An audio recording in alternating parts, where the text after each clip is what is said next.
Este plan sería liderado por altos mandos militares alemanes, con el que se pretendía acabar con la guerra. De haberse llevado a cabo con éxito, dicha guerra podría haberse terminado un año antes, salvando de esta manera a miles, quizá millones de vidas humanas inocentes. La Operación Valkyria era un plan del gobierno elaborado por la Wehrmacht, las fuerzas hitlerianas, en el contexto de la Segunda Guerra Mundial, expedida al Ejército de Reserva Territorial de Alemania para ejecutarlo e implementarlo en caso de un colapso general del orden civil en el Tercer Reich. En julio de 1944, la realidad alemana era diferente y peor cada día más para ellos. Los aliados habían desembarcado en Normandía y avanzaban firmes por Francia rumbo a Berlín. Lo mismo sucedía con el Ejército Rojo, quienes después de derrotar en Stalingrado al poderoso ejército del mariscal Friedrich, también tomaban rumbo hacia Berlín. A pesar de todas estas circunstancias desfavorables para Alemania, Hitler aún seguía convencido de que la guerra aún podía ser ganada.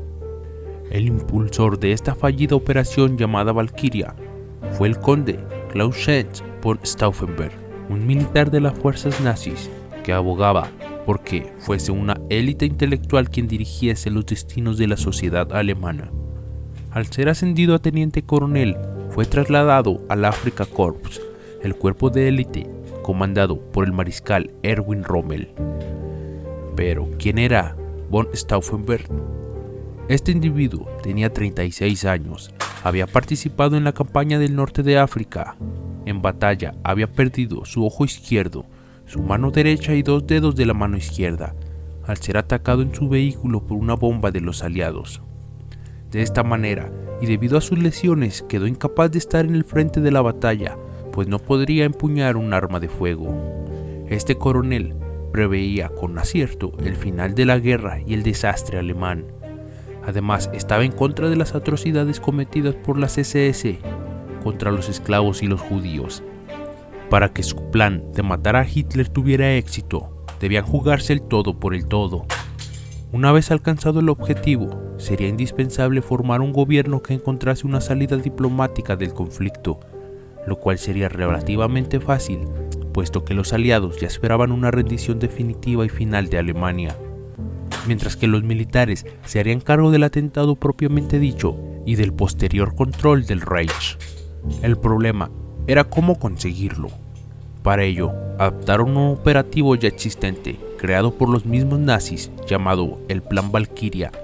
Dicho plan estaba originalmente ideado para movilizar al ejército de reserva en caso de que fuera necesario reprimir disturbios ocasionados por los millones de trabajadores forzados que existían en Alemania.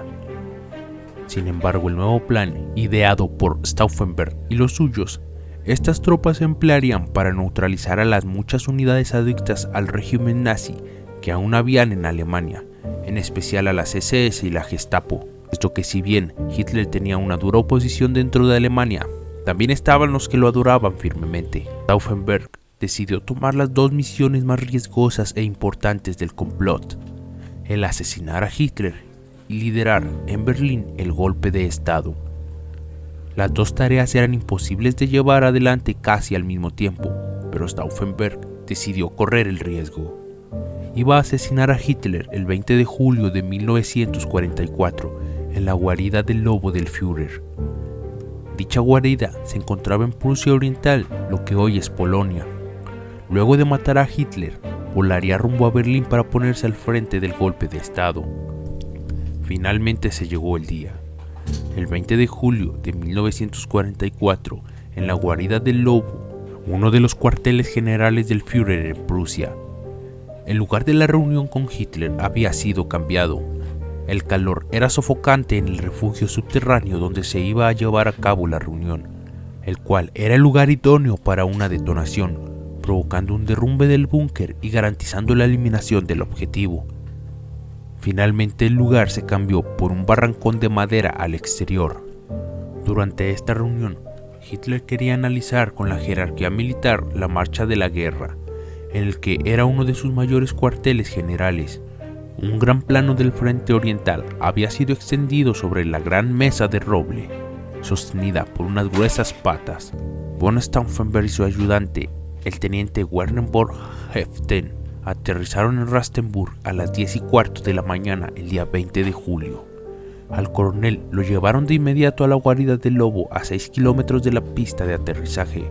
A las 11:30, terminado un encuentro informativo con el mariscal Keitel y a la espera del encuentro con Hitler, von Stauffenberg preguntó dónde podía hallar un baño, con la excusa de refrescarse un poco y cambiarse la camisa. Caminó al baño y en un pasillo se reencontró con su asistente Heften, que traía la bomba en un maletín. Eran 2 artefactos potentísimos que pesaban 1 kilo cada uno y al que debían serle conectados los detonadores. Los conspiradores lograron configurar la primera bomba, pero no pudieron hacer lo mismo con la segunda, ya que fueron interrumpidos por el sargento mayor Vogel, quien venía de parte del comandante general Ernst von Freyen, el ayudante del mariscal Keitel, con quien había sostenido un encuentro hace unos momentos.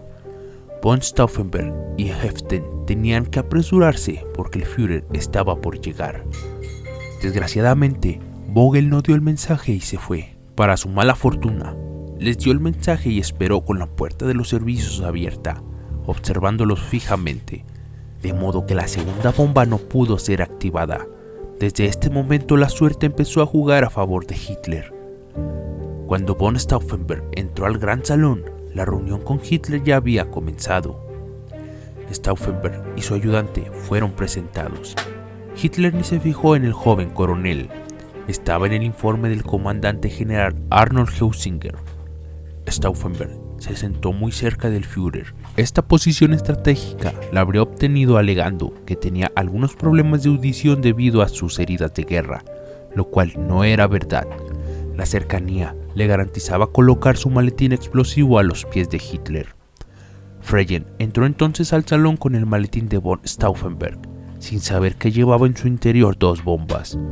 Lo colocó frente a su dueño, el cual estaba cerca de Hitler, apoyándolo en una enorme pata de roble de la mesa principal.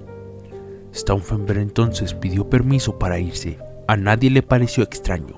Era de lo más normal que en esos días los jefes militares entraran y salieran de las reuniones, debido a llamadas telefónicas o para recibir informes del frente o de Berlín. Sin embargo, Stauffenberg salió para escapar del estallido, regresar al aeropuerto y emprender el viaje de regreso a la capital del Reich. Hitler y los altos jefes militares estaban ahora parados frente a una gran mesa principal. El Führer estaba apoyado en un codo, la barbilla en la mano y trataba de descifrar un mapa de reconocimiento aéreo. No era el único que trataba de descifrarlo. También quería verlo todo más de cerca el coronel Heinz Brandt, quien se acercó a Hitler y tropezó con algo. Era el maletín de von Stauffenberg. Sin saberlo, lo tomó y lo colocó del otro lado de la gruesa pata de roble. Y de esta manera, sin darse cuenta, salvaría la vida del Führer. La bomba estalló a las 12:42. Stauffenberg y su ayudante Heften escucharon la explosión en el edificio de los ayudantes de la Wehrmacht, donde intentaban hallar el auto que los llevaría al aeropuerto. Ambos estaban convencidos de que nadie podía haber salido con vida de aquella explosión. A la 1:15 iban a una velocidad firme hacia el avión que los llevaría a Berlín. En el aeropuerto ya habían sonado las alarmas, pero el oficial de la caballería, Mollin, quien conocía a Stauffenberg, no sospechó nada y lo dejó pasar. A la 1:15, el avión enfiló su nariz rumbo a Berlín. En aquel balcón, 11 oficiales habían sufrido heridas graves. El estenógrafo Heinrich Berger, quien había recibido el impacto de lleno, tenía las piernas destrozadas y murió poco después. El coronel Brandt perdió una pierna y murió al día siguiente. También murió atravesado por una astilla el general Gunther Korten, jefe del Estado Mayor de la Luftwaffe. El comandante general Rudolf Smuts, ayudante de la Wehrmacht de Hitler, había perdido un ojo y una pierna. Tenía la cara quemada y murió una semana después. Los únicos que no recibieron el impacto directo fueron Hitler y Keitel. Hitler solo tenía heridas superficiales. Atontado por la explosión, comprobó que estaba ileso, que podía moverse y caminó a tropezones hacia la puerta entre los escombros. con los pantalones en llamas. Allí se encontró con Keitel, quien lo abrazó llorando y expresó: «Mi Führer, está usted vivo, está vivo».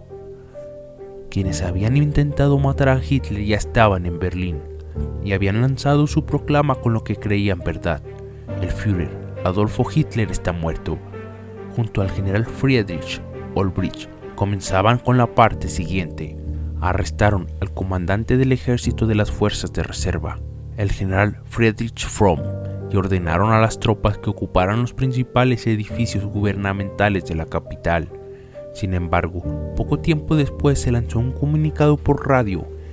Era el mismo Hermann Göring, el poderoso jefe de la Luftwaffe, a quien Hitler había designado como su sucesor, anunciaba lo siguiente: «Hitler está vivo». De esta manera la operación fallida llegaba a su final. Heinrich Himmler, recién nombrado jefe del ejército de reserva, aterrizaba en Berlín y su primera medida fue la detención del propio Fromm y su posterior condena a la horca. En las siguientes horas se apresó a casi todos los conjurados que aún quedaban en libertad. El golpe había fracasado en Berlín. Los más de 5.000 detenidos en aquellas semanas dan fe de que el atentado fue utilizado por el régimen para proceder contra cualquier opositor y mandar un claro mensaje a la población. Con el fracaso de la Operación Valkyria, acababa cualquier posibilidad de eliminar a Hitler y con ello la de terminar prontamente con la guerra. Stauffenberg y Olbrich fueron fusilados esa misma noche, en un descampado iluminado con todos los faros de unos camiones. Muchos de los otros conspiradores fueron ahorcados en ceremonias terribles.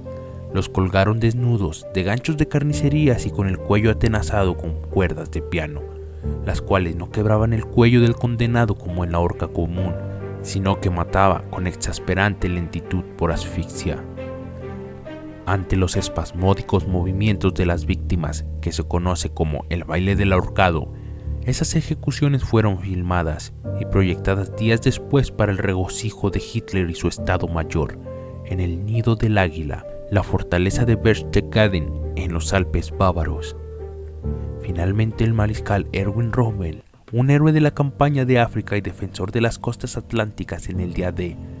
Según quien encare la historia, Rommel participó en la Operación Valkyria. De la misma manera muchos otros afirman que no. Una cosa u otra, lo dicho fue que Hitler de todas maneras lo obligó a suicidarse. El fracaso de la Operación Valkyria le dio a Hitler, a Göring y a Heinrich Himmler, el jefe de las SS y responsable de los campos de exterminio nazi, un control más firme sobre Alemania y su maquinaria de guerra. Hitler se convenció que el destino jugaba a su lado. Tomó esto como una confirmación de que la tarea divina que se le había puesto debía ser terminada. La gran causa a la que le sirvo debe ser llevada adelante a través de sus propios peligros presentes, y todo puede llegar a un buen fin, exclamó Hitler. Muchas gracias por quedarte hasta el final de este video. Esperamos haya sido de tu agrado. No olvides suscribirte y activar las notificaciones. Nos ayuda demasiado para seguir creando contenido. Muchas gracias.